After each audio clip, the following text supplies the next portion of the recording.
Good evening. You're with us on The Big Question on NDTV Profit. I'm Vikram, and you know, just yesterday on this very show, we were asking whether India's biggest software companies are staring at this huge structural shift, whether that old people-driven IT model can survive in an AI-driven world. Well, 24 hours later, that question has only become louder and sharper and far more urgent, because today a new storm is gathering. In 2025 alone, we have seen 1.23 lakh tech jobs vanish. They went out across 269 companies: TCS, Accenture, Amazon, Intel, Microsoft, all of them reshaping their entire workforce, and all of them citing automation, AI, and the future-ready push. And if that wasn't enough, the first few weeks of 2026 have delivered another big jolt. So Amazon, Pinterest, Meta, Citi, even Oracle now, they're all slashing thousands more roles, many of them tied directly or indirectly to efficiency gains from artificial intelligence. And into this moment is walking in Anthropic. So Anthropic is rolling out AI agents that don't just assist, they automate. So legal reviews, compliance workflows, marketing tasks, data analysis, even code. Tools that are so powerful that veteran programmers are testing them now. They are saying that they may never write code by hand again. We've got those tweets on social media. So no wonder Anthropic CEO Dario Amodei, this happened in the middle of May last year. He was predicting that 50% of the kind of entry-level white-collar jobs could be disrupted within as little as 1 to 5 years. And that is not a forecast, that is a countdown. And Indian IT seems to know it, because 60 to 70% of the revenues of Indian IT is still coming from the traditional service streams, the very areas that these new AI agents are targeting. So if clients are going to begin shifting spends from the outsourced manpower to AI tooling, then the entire foundation of Indian IT is getting shaken. Yet, at the same time, there is a paradox, because look at L3 talent, the high-skill specialists. They are suddenly commanding 30 to 40% premium. The GCCs, the Global Capacity Centers, and the data centers, they are driving half of all IT hiring. And India's tech industry is trying to climb that value chain faster than ever before. Which is why tonight on The Big Question, this is what we're asking. Is Anthropic's new AI wave just the next tool in the kit? The NVIDIA's Jensen Huang, he wants us to believe this. Or now the question is also, is this the beginning of a SaaSpocalypse? One that could take away India's software jobs before the sector can reinvent itself. Which is why we're asking at this point about India's readiness for this, because India is playing at a time where the world is moving towards that entire entry-level jobs going out of the picture. That picture is definitely shrinking. The mid-level jobs, now they are becoming the base. And now we are dealing with AI, not as a co-worker who we cannot do without. They are actually looking at AI as a co-worker. So in that kind of scenario, where is India placed? It's an important question to ask, looking at what's happening with the entry of this entire toolkit that Anthropic has brought to the table. Let's take it across to our guests. And joining us on the discussion tonight, let me introduce you to our guest. Saurabh Gupta is with us, the founder and CEO of Verismart.in. He's joining us along with Aditya Mishra, the Managing Director and CEO of CL HR Services. Jitin Chawla is with us as well. He's Career Counselor and Director at UniAssist.ai. We're going to have Professor Ashok Mishra join us, former Director of IIT Bombay. And Ritik Bhattabyal is with us too. He's Chief Technology and Innovation Officer at Mastech. Gentlemen, thank you for making the time. If I may begin by asking Saurabh Gupta. Saurabh, what's the real change that Anthropic's agentic AI is actually bringing to the table for Indian IT? Do you see any early signs that these tools could genuinely reduce the need for large entry-level teams? So, I tell you very frankly, this change has already started almost like a year back itself, where every other growing company, whether it may be a large-scale organization or maybe a startup, they are no longer only looking for people who are just can code only. They are now always being looking for AI engineers, the people who can not just only kill that arbitrage model of labor intensive jobs, but rather focus on the L3, L4 part of it, where their job must be like everything around debugging, managing different set of AI agents, and other set of thing altogether. So this shift has slowly been wiping out a lot of jobs, which is at the entry level. You are very correct on that particular thing itself. But the best part about this thing, it is gonna it is gonna generate a lot of other jobs, and also revolutionize of how fast we move in terms of every part of the industry itself. uh, Seeing a uh, shift. You're saying there will it's be a shift of the kind of jobs going out. There will be correct. some level of disruption. Aditya Mishra, what's your sense? Do you agree? When you look at hiring data today, what is actually happening on the ground? Are companies now slowly, are they slowing down the fresher hiring because of AI? Or because there is a broader demand itself? Now we are seeing some amount of softening in the IT sector? No, I think the shift is happening, Okay, and the industry is trying to adjust itself to this shift which is happening, and this shift is happening very rapidly. If you think of the major disruptions which have happened in the past, for example, the internet itself as a disruption, or computerization, or industrialization, some of these major disruptions which have happened, they happened at a certain speed, but today's disruption of AI is happening at a much faster pace. And a lot of investments have come into this particular space. The ROI is yet to be established. So there is a lot of wheels in motion right now, and hence the industry is trying to adjust itself.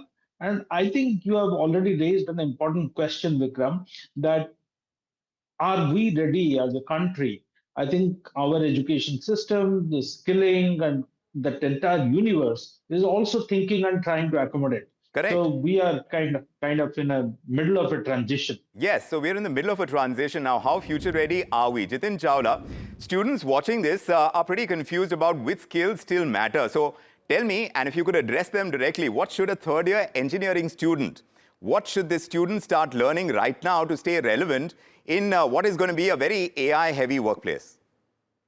So, India is a country where parents have dreamt of engineering as a job and engineering as a career, and children join a number of institutions. And it has been, if I look back 10 years back, and you do engineering for any place, and you will go get some work, and maybe after 2 3 years you're flying outside.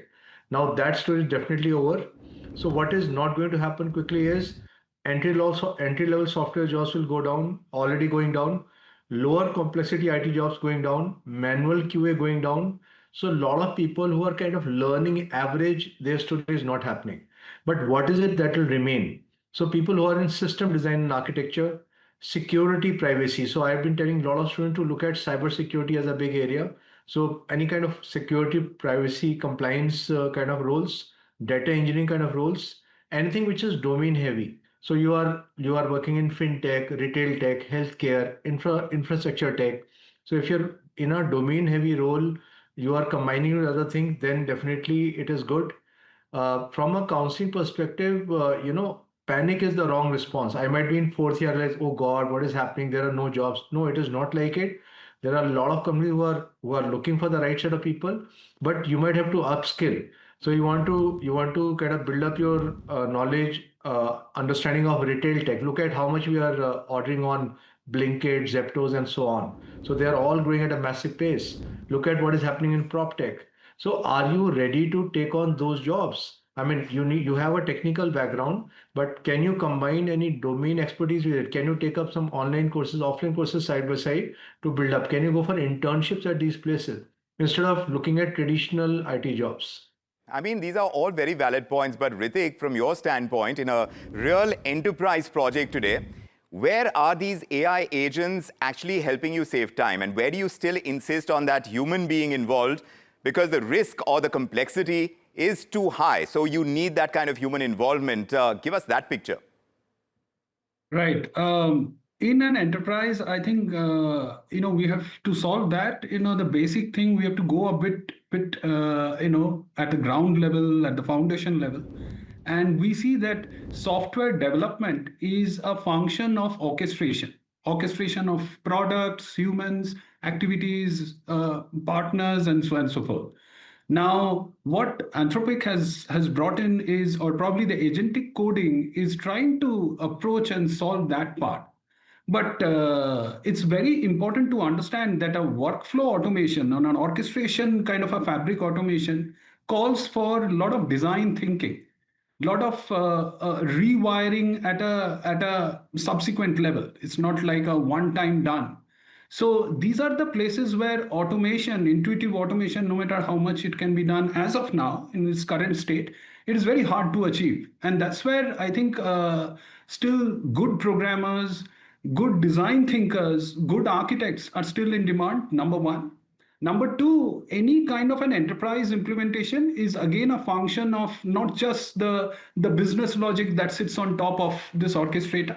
It includes security compliance, it includes other kind of checks and balance, domain incorporations, use case specific build, and that also needs a lot of understanding, like the way the various at the student level one gets to know. So these multi skill set kind of a confluence on top of this orchestrator is what is needed. So I see a good combination of a decent programmer. There would be definitely a need. So since we're looking at this shift, and we have Professor Ashok Mishra joining us, he, of course, president of IIT Alumni Center. Good to have you with us, Professor. From what you perhaps just heard from Ritik and earlier from Jitin, Jitin has earmarked the kind of areas that he believes the next generation should be ready for in an AI-driven world for the workplace. And we are hearing from Ritik about this entire orchestration that needs to be done, that human involvement is going to get redefined.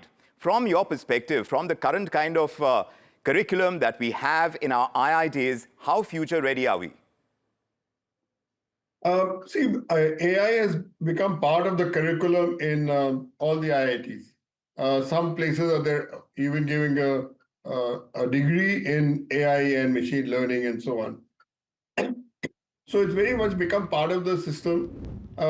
Students will be AI ready. But as also mentioned by the earlier speaker, humans will remain in the loop because so many things you can do by AI. But when it comes to the final execution, you have to have domain knowledge. And let us take the example of a lawyer, for example. So, lawyer may get all kinds of arguments through AI, but then the lawyer has to know the previous cases and the whole history to be able to argue in court. Or if you take let's say, chemical company, because I'm a chemical engineer, so I mentioned that. So you can run the equipment through AI, but you have to know the domain knowledge that if you mix this, what kind of final products will come. So you have to have people who have both skills, the domain knowledge as well as the AI skills. Yes. And it will improve it. It's supposed to, I would say, it will enhance and improve the output. Right. It will be I always see AI as a complementary thing. Complementary. And But how much of a complement is it going to be? That is the essential question. And Aditya Mishra, perhaps you can help us understand when a fresher walks out on day one, in a situation where AI is taking care of most of the routine and the repetitive coding work, then what kind of thinking or design ability is expected from that fresher from day one? We all need to understand that there is a little bit of hype going on at this point of time, a lot of panic in the air, that as if it's going to take away a lot of jobs and many of us will be out of our profession, and our sources of livelihood are going to be affected. I think it's clearly overhyped because the human thinking ability is much more than what today non-human thinking or the AI tool is able to do. So the AI tool today is able to process a lot of data, is able to remember a lot of information which a human mind probably is not able to remember. and reproduce as quickly as is possible. Hence, it's important that when a fresher is coming into an organization, he or she must have the ability to leverage this tool. Like we use smartphone as a tool to be more efficient in our work life. Similarly, these AI tools are just going to be one productivity tool, and it is going to impact all walks of life. It's just Yes, not one yes, walk of indeed. life. So if it is going to be that pervasive, Saurabh Gupta, are you noticing any kind of shift right now where the experienced mid-level talent is suddenly getting far more valuable while the fresher intake is actually shrinking because of the kind of demands on freshers today, which is something that Aditya Mishra is pointing out. But what does that do to salaries and to career progression in IT firms now? So definitely, Vikram. I think L3, L4 job roles have started gaining a lot of attraction and altogether because system design engineers, whether architects, or maybe the people who have been working predominantly into user experiences and data security or data privacy compliances altogether, they have been picking up or have been more demand in the industry.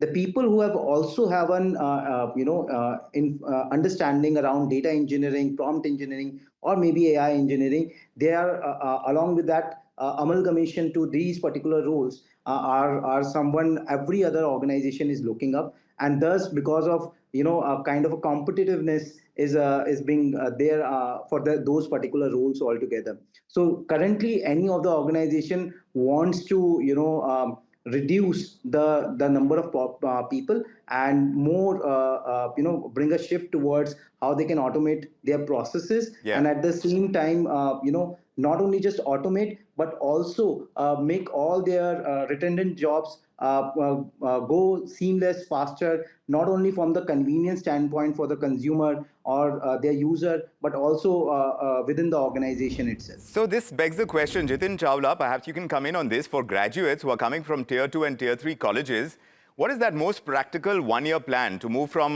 the basic coding roles to the higher value roles that AI cannot easily replace? So if somebody can say that I can safely replace two junior roles by orchestrating AI, is a person who will always remain.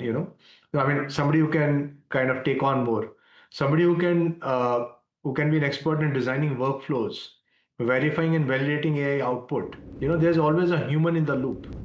So if there is somebody who will be needed to verify, error management is a big issue which people can.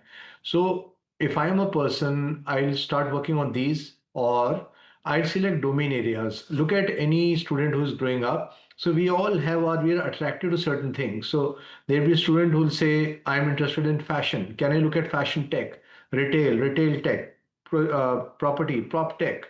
I governance tech. So what is it that you really are passionate about? Can you look at developing things on that side? Of course, as the roles are changing, even further tools are evolving. So can we understand those tools? Can we be more adaptive? Can I intern in different kind of organization to understand where I should land up? So these are things which I need to answer, and repositioning is required. I've been thinking in a certain way. I have to immediately reposition and think that what additional things I would align, and then build up my profile and hence build up my career. So Ritik, just taking away from what you're hearing, do you believe that Indian IT firms now, with this new kind of setup, if I may call it that, do you think these IT firms should start changing the way that they price their work, moving from the billing hours to delivering the outcomes, as it were? Because in this orchestration that you were talking about, you need to kind of have AI boosting productivity and should do it dramatically. So then the multiplicity of one role of an engineer, even if it's at the mid-level, which is now suddenly becoming the base level, is going to be critical, isn't it? Oh, absolutely. I think the way we price typically in an enterprise are there are clear models associated with that, like function point based or story point based. I think any automation will impact some of those calculations or computations. So when AI comes into play, there would definitely be a remodeling of using those computational frameworks. But while saying that, I would probably say that there would be a very interesting balance which would exist with this kind of a new age computational framework using AI by having a AI based story points or AI based function points based approach, and also the existing people driven, human driven model works. Let's not forget that the whole building of these models is on a premise that it is on data, and that data is a function of the contribution that has been done to the online repository, if I may say. And that is where 10 to 15% we can hardly see based on data that there would be an online contribution of max 10 to 15%.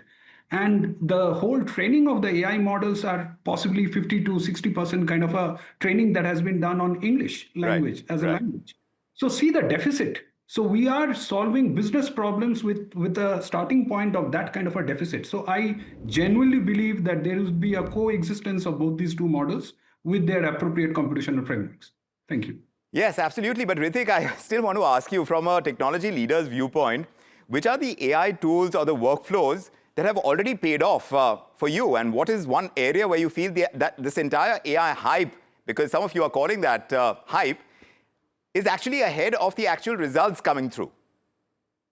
Oh, yeah. I think, and I would probably say, probably peel the onions in a step-by-step manner. Firstly, every possible development is a function of tech models and business models. The tech models are where probably we use Copilot or sometimes the GPT-5 OpenAI models. And there are other meta models and multiple models are there. But when we go to specifics at the domain level, there are SLMs which come into effect, or probably domain models which come into effect. And that's where we cherry pick either from NVIDIA or probably there are providers to that. And there is a third layer, which is an in-house built vector store. And that is very, very specific to a scenario, to a situation. So this kind of a interplay of multiple types of strategies at the model level is what we try to adopt in solving scenarios. So that's the adoption strategy that we have. Is the curriculum today, Professor Mishra, reflecting all of that you're hearing on the ground from these industry stalwarts? Because AI is starting to write and test entire blocks of code. So there is that involvement of human oversight that is going to be required in the future. But like who should be responsible for the checking and the approvals and the securing what AI produces is going to be an important question. Now, how prepared are the students that we are turning out for that kind of scenario? Yeah, so I believe that the students are getting the tools to do it. And then when they work with a particular company in an organization, they will use those tools to let's say they're in the manufacturing scene where combat equipment is being made, combat machines like a tank and so on. Now with the AI, they can design those parts much more efficiently, save time in manufacturing by about 30-40%. But this can only happen if they have the domain knowledge. So I would believe that the next generation of students coming out of the IITs and some other colleges in India, engineering colleges, would be AI ready and would perform. I may also mention that some of the computer science students and faculty are also working in not just manufacturing, but in the healthcare domain. So, for example, they're looking at brain scans. So if you have brain scans, I mean, how many people with mental health have brain scans, and have they been curated? If they can, it's a lot of data, as one of the speakers mentioned. So you collect the data, and if you have that analyzed, then the new patient which comes, you can easily diagnose and take the treatment better. Right. So, but it's not only in manufacturing, but it's also in climate change. In climate change, in healthcare, like you mentioned. But Aditya, even as we're talking about what happens at the entry level and how our students are getting prepared for this future, reskilling is the big buzzword. But tell me what is realistic. How long does it actually take for a working engineer to upgrade into a next level AI-ready role? And who should pay for that shift as well? Is that getting clearer? Is that happening? No, I think organizations are today investing in their own people to upskill them. And I've seen a lot of professionals today, out of their own interest, are preparing themselves for the future. The way I look at for the future, I think students and the mid-level professionals have to have a learning budget in their lives to learn on an ongoing basis, like people do budgeting for their annual travel or whatever expenses that they do. They should similarly consider this as an investment for staying future ready and relevant all the time. Yes. But Jitin Chawla, I want to ask you very quickly, parents and students, they are seeking clarity right now. So what would be your simple and your honest message to them tonight about the future of software careers in a world where AI is accelerating so fast? So the challenge is, and like me and my team, we visit more than 200 schools and quite a few colleges in India and Gulf region. So a lot of people are thinking that let me do AI. So there's an attraction towards tech careers, not realizing that everyone is thinking the same. See, somehow AI has become such a big buzzword. So whether you are in Meerut, you are in Agra, Aligarh, Dubai, Doha, a lot of people are thinking AI. Now that makes it even more competitive. Surprisingly, because of AI, the jobs are going down, the entry level jobs. But a lot of school students are thinking, college students are thinking, I'll do something related to AI, but that something is not being defined. I don't think the system is ready. I don't think that kind of handholding is happening. There are some big events happening. Some amount of like CBSE has asked, like schools are having AI in their curriculum now, but that is very basic and not really helping students to think that how we can look at careers thereafter. So basically there has to be a shift in future assumptions. Now that is not being understood, and it is still very traditional and conventional. So huge problem because people are thinking they're preparing for some kind of jobs, and those jobs are not existing or will not exist further. So the solution is to combine online and offline training. Yes. So check futurepedia.io is there. So there are a lot of amazing training programs which have emerged. Even like my brother in US works with a big multinational company. Yes. So last year he was sponsored for a course at Harvard. So immediately, I mean, the company spent $2,000 and immediately he could like be trained and start implementing. Okay. But obviously, not everyone has that facility and can be taken Very there. true. Very So true. that's where the challenge lies, that how do you access the best content and in what direction? And hence career planning becomes much more important at Much this more point. important. So thanks so much for your insights. My panel this evening, Saurabh Gupta, Aditya Mishra, Jitin Chawla, Professor Mishra, Ritik Batabyal, thank you very much for giving us those insights. Yes, indeed, viewers, it is a matter of churn that we are talking about. What we decide and do now is going to really tell us the course of action that Indian IT is going to take in times to come. Are we future ready or not is going to be a question that will keep cropping up, and we'll keep trying to find answers. From me, Vikram Oza, and the entire team on The Big Question, thank you for joining us.